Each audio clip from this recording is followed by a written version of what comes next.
नमस्कार। सुनो कहानी श्रृंखला के अंतर्गत प्रस्तुत है कहानी तांगे वाला, जिसकी लेखिका है सुभद्रा कुमारी चौहान जी।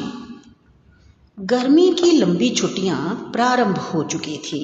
मेरे कुछ मित्रों ने इन गर्मियों की छुट्टियों में कश्मीर जाना तय किया था और इस प्रस्ताव को सबसे अधिक समर्थन मैंने दिया।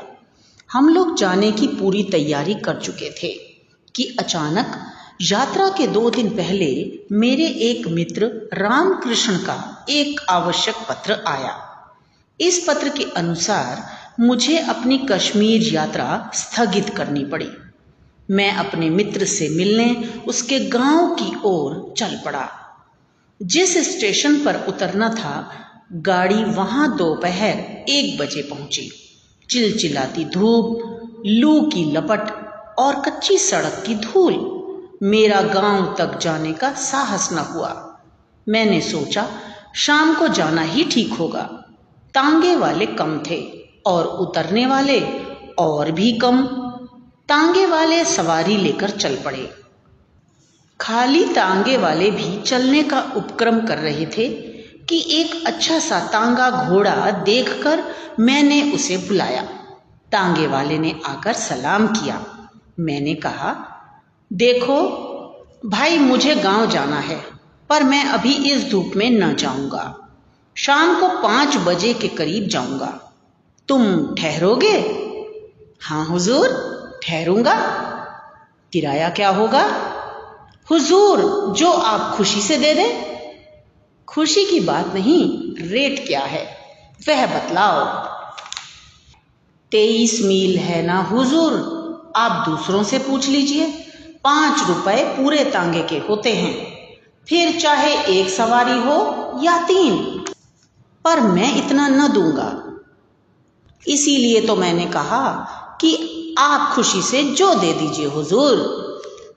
मैं उसे कुछ पैसे देकर वेटिंग रूम में चला गया। शाम के 6 बजे हम लोग खा पी कर और खाने का कुछ सामान साथ रखकर गांव की ओर रवाना हुए। वैसे तांगे वाला कहता था कि 23 मील 2 घंटे में खुशी से ले जा सकता है, पर स्टेशन से आगे 2 मील बाद ही कच्ची सड़क प्रारंभ हो जाती है, इसलिए देर लगेगी। मोटे हिसाब से हम 4 घंटे बाद गांव पहुंचेंगे। स्टेशन की सीमा पार करते ही किसानों के साफ सुथरे लिपे पुते छोटे छोटे घर और हरे भरे खेत बड़े ही सुहावने जान पड़े। 8 भी न बजे थे कि पूर्ण चंद्र ने सहस्रों घड़े दूध पृथ्वी पर उड़ेल दिया। दिन की लू अब ठंडी हवा में परिवर्तित हो चुकी थी। हम लोग इस सुहावने दृश्य को देखते हुए मैदान में पहुंचे। अब रास्ते में दोनों ओर खाली मैदान था, परंतु एक आध पेड़ निर्जन में ऐसा खड़ा था जैसे किसी की प्रतीक्षा कर रहा हो। मैंने सोचा चांदनी रात की वह आभा एक साथी के अभाव में उतनी सुखदायी न हो सकेगी जितनी होनी चाहिए। मैंने तांगे वाले से पूछा, जो धीरे धीरे कुछ गुनगुना रहा था, कितने मील आ चुके हैं हम लोग? अभी हुजूर कुल 7 मील ही तो आए हैं। और फिर वह जरा जोर से गा उठा, हम फिर से वतन अपना स्वाधीन बना लेंगे। मैंने जरा सतर्क होकर तांगे वाले को देखा। खद्दर का कुर्ता और गांधी टोपी उसके सिर पर थी। मैंने सोचा इसीलिए तो यह स्वाधीनता के गीत गाता है। मैंने पूछा, कितने दिनों से तांगा हाँकते हो तांगे वाले? हुजूर कोई 5 साल हुए। किसी की नौकरी करने से यह अच्छा है। तबीयत हुई तो जोता, ना तबीयत हुई तो बैठे रहे। किसी की ताबेदारी नहीं, अपने मन का राज है। सामने चलकर नदी थी। नदी का पुल पार करते ही तांगे वाले ने तांगा रोक दिया। बोला, हुजूर यहाँ जरा आराम कर लीजिए। नदी का पानी बहुत साफ और मीठा है। कहते हैं सन 57 के गदर में तात्या टोपे दुश्मनों की सेना को चीरते हुए यहीं से नदी के पार चला गया था। तात्या टोपे? मैंने मन में सोचा, इसे इतिहास का भी कुछ ज्ञान है। तांगे वाला फिर बोला, हाँ हुजूर, तात्या टोपे नदी के पार जाना चाहता था। फिरंगियों की सेना ने उसे चारों ओर से घेर लिया था। फिर भी हुजूर, वह इतना तेज और फुर्तीला था कि 4-5 बड़े बड़े फिरंगी अफसरों के सामने से निकल गया, अपनी सेना समेत। उसका कोई कुछ भी ना कर सका। मुझे तांगे वाले के मुंह से इतिहास की यह कहानी बड़ी ही रोचक लगी। मैंने पूछा, फिर क्या हुआ? मैं तांगे से उतरकर उसके पीछे पीछे चल पड़ा।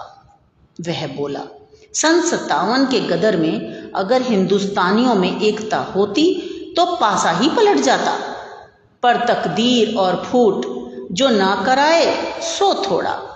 मौलवी अहमद शाह और तात्या टोपे सरीखे देशभक्त वीरों को भी हम ही में से धोखेबाज लोगों ने धोखा देकर दुश्मनों के हवाले कर दिया। खून खौल उठता है हुजूर यह बात सोचकर।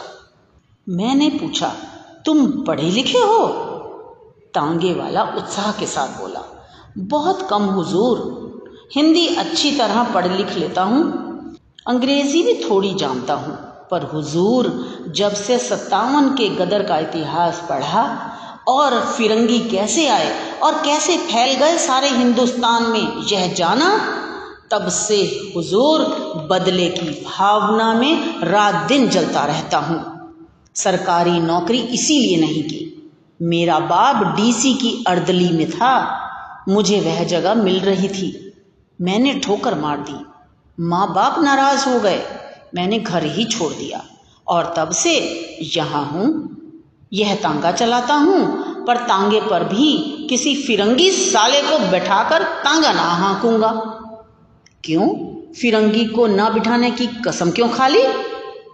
सारे हिंदुस्तान में गदर के समय फिरंगियों ने कम जुल्म किए हैं। गांव के गांव जला दिए, औरतों को बेइज्जत किया, निरपराध लोगों को तोपों के मुंह में बांध कर उड़ा दिया। फिर सन 57 की दूर की बात जाने दीजिए, अभी की ही बात है, पंजाब में उन्होंने क्या कम किया है? जलियांवाले बाग को क्या कोई भूल पाएगा?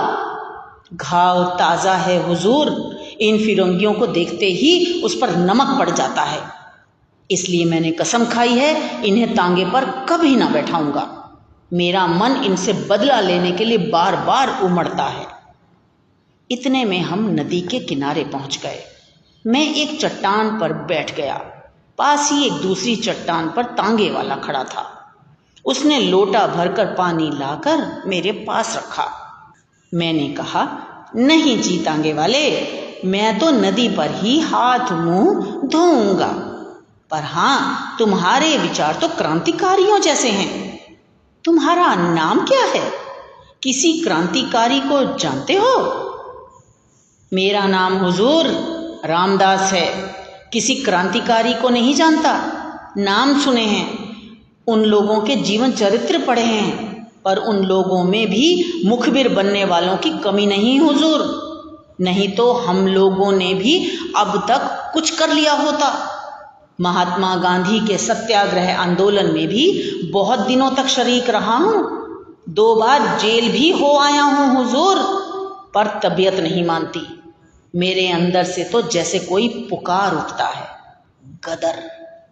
सन 57 का सीन एक बार दोहराया जाए, इन फिरंगियों से कसकर बदला लिया जाए, तभी हमारा और हमारे देश का उद्धार होगा। मैंने कहा, हम निहत्थे कैसे बदला ले सकते हैं रामदास? सन 57 की बात और थी, तब हमारे पास हथियार थे, अब तो हम बिल्कुल पंगु कर दिए गए हैं। हुजूर यही तो बात है, तांगे वाला बोला। हमने जबान खोली, हमारे ही भाई बंधु हमें गिरफ्तार करने पहुंचे, हमारे ही में से हमें सजा सुनाने वाले आए, हम ही में से हम पर पहरा रखने लगे। अगर ये सब एक मत होकर एक साथ काम करें तो हुजूर हथियार उठाने का भी काम नहीं। हमारा स्वराज्य हमारी मुट्ठी में जानिए।